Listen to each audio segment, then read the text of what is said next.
What is up, maniacs? I am Zach, and I am the Milly Maker Maniac, and I'm still broke. Week 12 continued the losing streak, right on so many things, but wrong on just a couple things that were really important.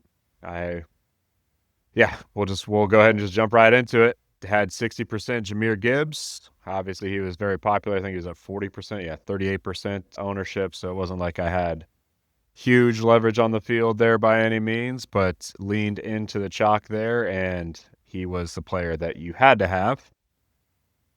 I was in on Winston as well. I built 8 lineups with Jameis, and every single one of them included Darius Slayton and not Wandale Robinson.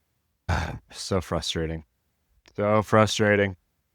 I thought if Jameis was going to have this type of game, my thought process was that the person that was most likely to have big plays along with him was Darius Slayton. And obviously that wasn't the case. Slayton had a 23-yard catch to start the day, and that was the end of the points scored. Really what killed me. When we jump right in here to wide receivers, my top 3 wide receivers, Devontae Smith had 40% him, had 35% Jameson Williams, and 30% Darius Slayton. Pretty cool when you pick a game environment that you're really excited about. A game environment goes off where there's over 1,000 yards of total offense in that game, and the 2 big play receivers, wide receiver 2 on each team, score a total of 3.3 fantasy points. Like, I honestly just can't fathom that is how that played out, but it did. I am mad at myself for not building a Jameis and Wandale lineup. That was stupid. When I do my stacks, I try to spread out my stacks. I try not to be like where I try to outthink the system and just lean into one stack when I'm building my quarterback stacks around my core plays. And for whatever reason, I just didn't do a lineup with Wandale.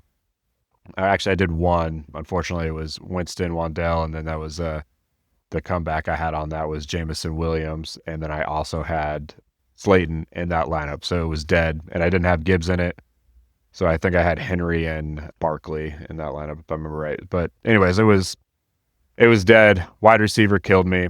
I was double the field on Henry. I had 35% Henry. It was actually more than double on Henry, so was happy with that call out. But the other place that I missed was here at Emanuel Wilson. So I was actually going into the weekend, I was anticipating I was hoping that Jacobs wouldn't play because I was going to fade Wilson the whole way.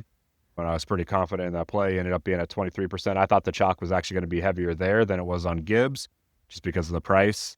It was kind of a late scratch, so I think that might have played into a little bit where you had more of the casuals that didn't switch over to Emanuel Wilson. But my thought process is that the matchup advantage for the Packers in that game was through the pass game. And I thought that they would lean on that a little bit more. I thought they were going to struggle to have success in the run game. Their run blocking grade has been pretty poor this year. And really, it's just been Josh Jacobs making a lot of things happen. And I didn't think Emanuel Wilson was the same caliber of player. So I really anticipated him being like 60 yards, maybe a touchdown. But I thought it was very unlikely that he would hit a ceiling of 30 points. Obviously, I was wrong there. My thought process is the whole field was going to go there, and then they were going to pay up at receiver. My thought is if I can get 2 elite running backs in there that have big boom games, I thought it was going to be Gibbs and was hoping for it to be Henry. Henry wasn't a total miss, but with Wilson's score, he was not the correct guy. But the 2 that killed me were Saquon Barkley and Travion Henderson. Those are my other 2 big stands that missed. I still like the thought process. It just didn't play out the way that I liked. But because I made the choice to pivot here and wanted the slate to need 2 stud running backs, expensive running backs, and then pay down at receiver, that's just not how it played out. Turned out you could pay up at receiver. The value play was Robinson Brown, and Wilson, and I completely missed on Wandale Robinson. The thing that was tough about Wandale is where he was priced. He was right there with A.J. Brown.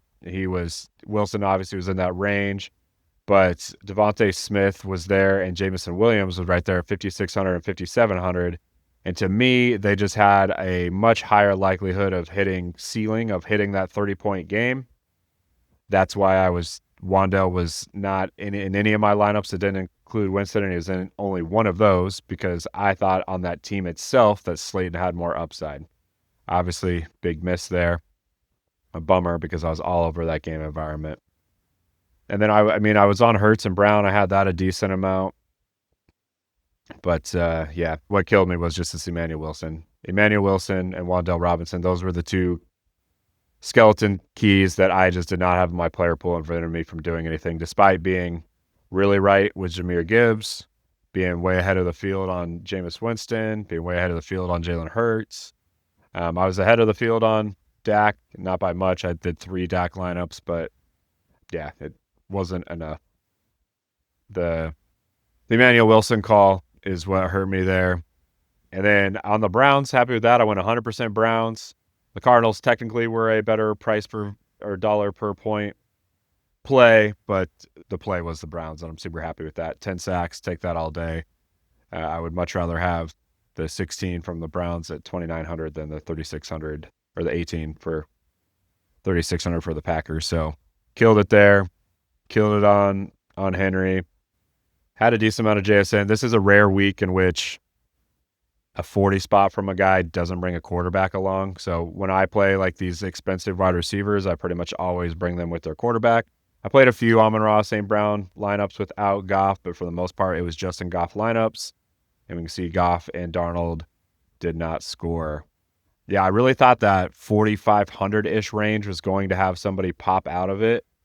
And there's Michael Wilson. I had a decent amount of him, but I was below the field on him. But we got Smith down here, 40. Where is he? 40 or 5,600. But I thought in that range, there's Dorge, there's Myers. I wasn't ever going to get to DJ Moore, but there's Michael Wilson. I was super heavy on Rashid Shaheed. I was heavy, and he got a 0.5. I was really heavy on Darius Slayton. He got 3.3. And I was really heavy on Christian Watson. And he had less than 10. So whatever it was, we missed on it. Frustrating. It just didn't play out the way I thought the slate was going to play out. We needed to pay up at receiver and take the value at running back. And that's just not what I did. I did have a few Kareem Hunt lineups. I think I had 6 of those. So that was my attempt at value running back. I also had Tootin was my other attempt at value running back, and he got 3.3. So missed at value this week, and just how the slate played out, the structure of it didn't go the way that I was hoping for. I was hoping that this Wilson pick was going to be bad chalk. That was the bet I was making, and I was wrong. So overall, I think we got to the right spots this week. Really what I was trying to do in every single lineup was target the Lions, the Eagles, and the Patriots. So a few pieces came out of that. Really, you had 1, 2, 3, 4, 5 pieces that came out of that. And then I had the Browns in every single lineup at 100%. So I had 6 spots put together, but I just didn't get these all together. And I wouldn't have been able to do it anyways because I didn't have Wandale or Emanuel Wilson. Those were the guys that I needed to have that I just didn't have in the player pool that prevented all of my right decisions from making any difference. So we'll live and learn and go into week 12. We got this Thanksgiving slate as well as the main slate on Sunday. So I am going to try to do a Thanksgiving slate video on Wednesday, and then I'll kind of combine the game by game and player pool video into one video on Saturday morning for the main slate this week. But we continue the chase. We were close on a few things this week, but it just didn't come together. We can look at a few lineups before we get out of here. Here is the Milly Maker lineup. Really would have been, this isn't it. Actually, that's the was the second lineup. But yeah, really would have been hard to improve on this. Really the only thing you could have done was put Michael Wilson in this slot instead of Devontae Smith. But beyond that, there really isn't anywhere where you could have improved on this lineup. Yeah, pretty much the nuts there. We'll look at my best lineup. It was a Hurts double stack. Really was hoping that I could sneak up the leaderboard a little bit. If Hurts would have had an 11-yard pass to Smith, that would have helped. They both would have got the 300-yard bonus and the 100-yard bonus here. But that's just not how it played out. A big touchdown to Smith would have helped me a lot because he was my highest rostered receiver. Had 20% Brown, so it wasn't like I missed on that. But Henderson was the one that killed me. And looking back at it, I was pretty well spaced with Henderson, Henry, and Diggs, and I mixed in a little bit of Ramondre Stevenson in there to just protect me against really missing on this Henderson if it was a workload thing. But he got the touches. He just didn't get that big run that I was really anticipating having. I really thought that 100 yards either through the air or on the ground was very likely, as well as one of those being a big touchdown play against that really bad Cincinnati defense, but that's just not how it played out. Yeah, I had a ton of lineups like this where I have Gibbs and Henry with a lot of other fire emojis with Brown, the Browns D in there, but then just a fucking 0 spot from Jameson Williams or the 3.3 from Slayton or the 0.5 from Shaheed is pretty much in every single lineup because that was like where I really thought that one of those three guys was likely to hit, so I was spacing them out across pretty much all my lineups. And you can see it just killed. I had Dobbs in that range too. I had a good chunk of him. The Packers receivers let me down. That was my pivot on the field, was Packers receivers instead of Emanuel Wilson. And it just didn't happen. Like, here's an awesome lineup just destroyed by my main stack with Love and Romeo Dobbs and Watson. Really liked that stack a lot going into the weekend. It just didn't play out. So a lot of good lineups killed by my misses at receiver. Tillman was another one that I was excited about. Like this one, Gibbs, Brown, Wilson. So many things right. And just a few misses. This was my best running back stack was Gibbs and Henry. Henry didn't quite hit his ceiling, but it was enough that it could have worked, but just could not get there. Go look at the worst lineup. This one's pretty comical, actually. Another Jordan Love stack. Got that powerful Jameson Williams build there. 0. Thank you. We had Derrick Henry. He's smashed. Saquon Barkley, that was a big miss for us. Had him in about 40% of lineups. But we targeted the right offenses for the most part. Henry, the Ravens was the other offense that I targeted that didn't really pay off. Henry was my highest rostered out of that group, so he at least did okay. But I was looking more for a 30 spot from Henry. That was the ceiling I was looking for. Just didn't quite have it. I was surprised how bad Baltimore looked against the Jets.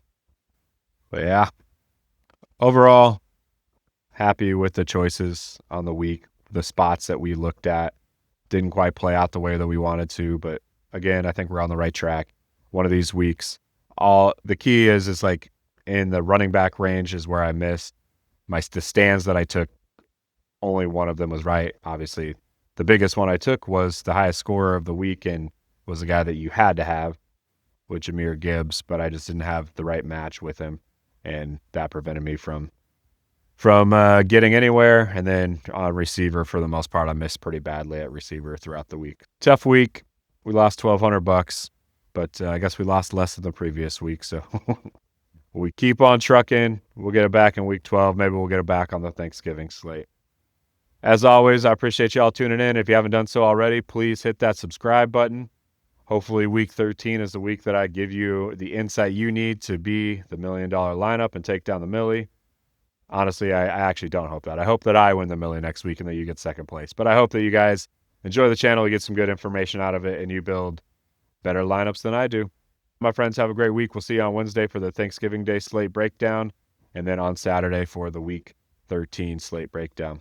Have a great week. Appreciate y'all tuning in.